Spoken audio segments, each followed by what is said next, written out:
Bom, gente, retornando aqui mais uma vez, a gente falou da primeira parte, né, do tema fé e esperança, e agora nós estamos falando da segunda parte do mesmo assunto.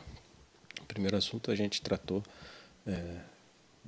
desmistificou o que de fato é fé, né, dentro da visão do autor de Hebreus, capítulo 11, versículo 1, o autor inspirado ali nos diz que a fé é o fundamento da esperança, que é a parte principal da esperança, que é antecipada pela fé. Né? E a gente deu o exemplo da casa, né? É como se a fé fosse o alicerce da casa, que lhe é dado como garantia de que a casa será edificada. E a fé, ela antecipa, né? A esperança também, nós dissemos a passagem de Hebreus, inclusive vou ler aqui, essa versão. Tá.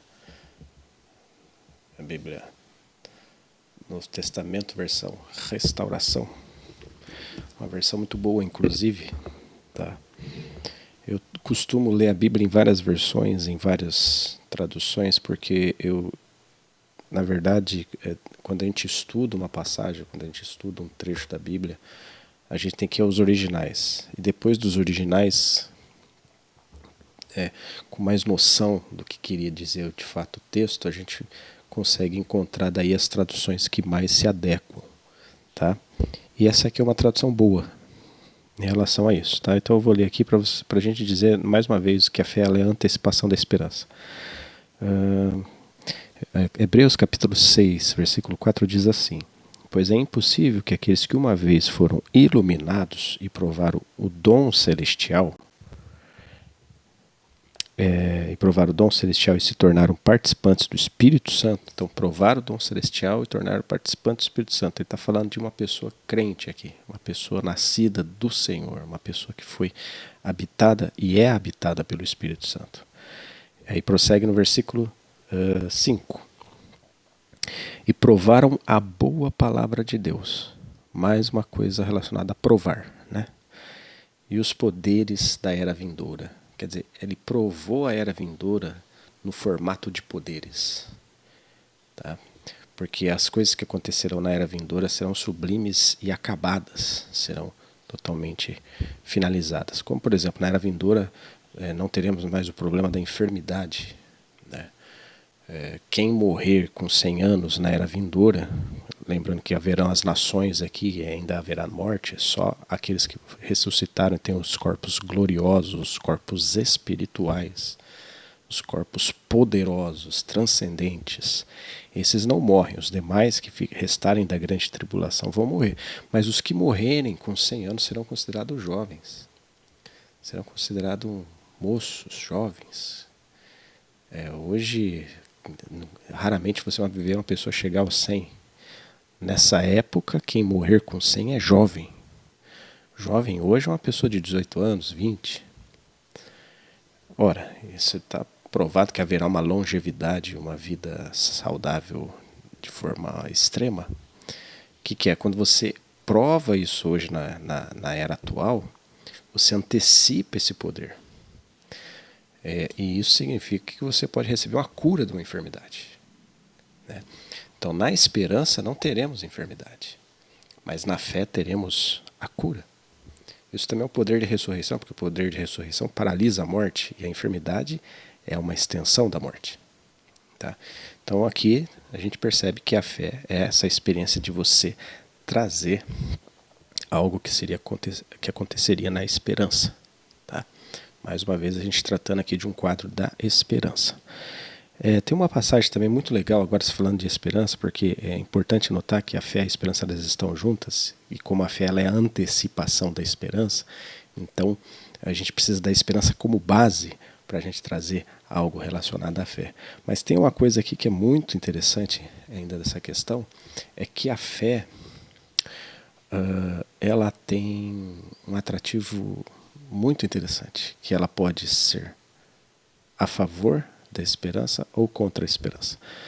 Eu vou ler aqui para vocês a passagem de Romanos, capítulo 4, versículo a partir do 16, tá bom?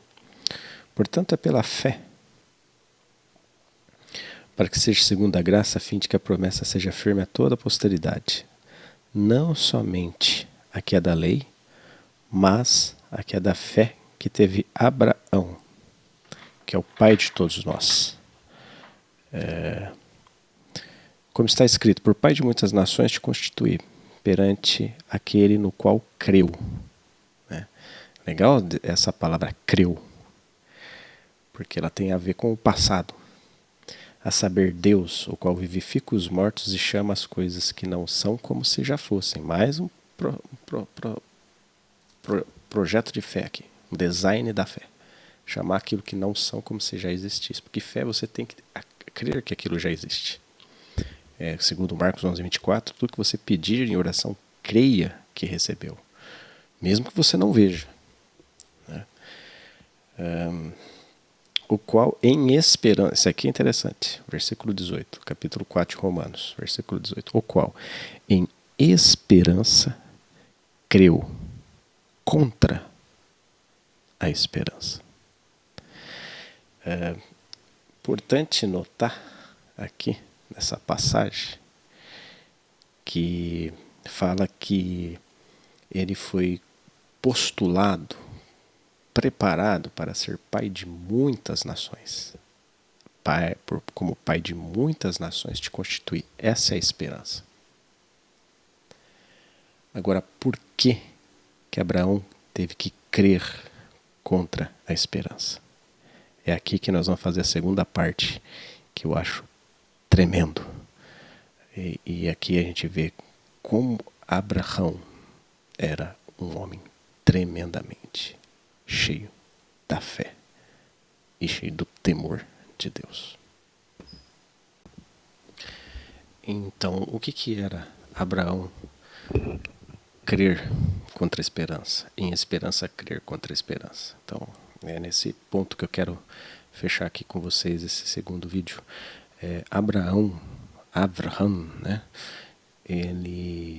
A esperança, né? A promessa que se tinha para ele, lembrando que a esperança está alinhada com a promessa, era que ele seria pai de nações. Que ele teria muitos descendentes. E por que fala em Romanos que ele teve que crer em esperança, ele teve que crer contra a esperança? Hebreus nos explica isso. Hebreus 11:19 nos explica isso. Tá? Aqui está Hebreus 11:19, eu vou ler aqui para vocês. Mas ele dizia, Deus é capaz também de ressuscitar os mortos. Por isso recuperou seu filho como um símbolo. Por quê? Deus tinha mandado Abraão sacrificar Isaac. Só que Abraão, no seu entendimento, no seu íntimo, ele creu. Eu vou sacrificar o Isaac, mas Deus vai ressuscitá-lo. Então, por que é dito que ele creu contra a esperança? Porque ao matar Isaac, a sua esperança acabaria. Por que sua esperança acabaria? Como é que ele seria pai de nações? Então ele teve que usar uma outra fé, que não se baseia na esperança, mas que às vezes tem que ir contra a esperança. Mas baseado no quê? Baseado numa promessa de Deus. A promessa de Deus é que seria pai de nações, mas a esperança estava sendo deteriorada porque ele teria que sacrificar seu filho. Então o que restou? Restou para ele crer que Deus ressuscitaria seu filho após ele ser morto. Isso o autor inspirado de Hebreus nos deixa claro, para que a promessa fosse cumprida e a esperança fosse restaurada. Nesse sentido, ele teve uma fé muito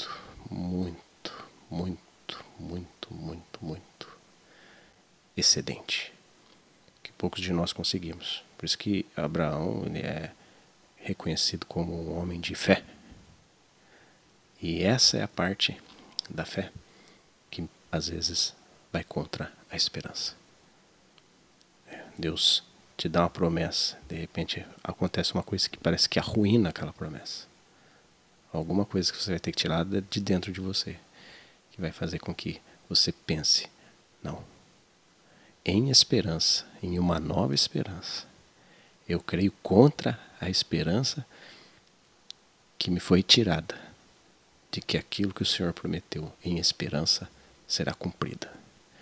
Então isso é crer, isso é a fé contra a esperança. E por isso que a fé é o fundamento da esperança. Mas quando a esperança é abalada, e no caso de Abraão a esperança foi abalada porque o seu filho morreria e a promessa de Deus de que ele seria pai de nações não poderia acontecer, ele teve que tirar uma fé da onde não tinha como tirar. E só restou para Abraão crer na ressurreição de seu filho.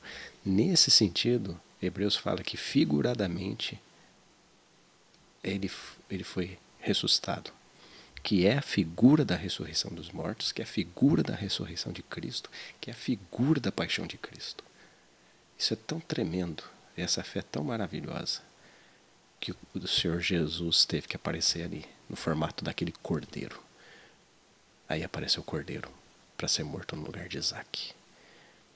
Por causa da tremenda fé de Abraão, da excedente fé de Abraão, da mística fé de Abraão, da transcendental fé de Abraão, que derrubou a esperança, mesmo que tivesse que refazer uma nova esperança, para que a promessa de Deus não fosse abalada. Isso foi tão tremendo que Deus teve que dar o seu filho. E ali Deus mostrou: eu não vou também reter o meu filho. Eu vou dar o meu filho para a humanidade. E ali apareceu o cordeiro. E aquele cordeiro era Jesus. Era o tipo de Jesus. Não é à toa que Jesus é chamado de cordeiro. Não é à toa que ele é o cordeiro que tira o pecado do mundo. Não é à toa que ele é o cordeiro que foi morto antes da fundação do mundo. Não é à toa que ele é chamado de cordeiro várias vezes. E no livro de Apocalipse é o título mais proeminente dele. Porque ele é o cordeiro. Então aqui a gente tratou agora de uma fé excedente, né, que geralmente a fé ela tem como fundamento a esperança, mas em alguns casos você vai ter que crer contra o fundamento, crer contra a esperança. Mas saiba que Deus é contigo e a fé que você tiver, seja ela a favor ou contra a esperança, Deus vai honrar. Isso é fé. Que o Senhor continue nos dando luz. Até breve. Que o Senhor seja com vocês.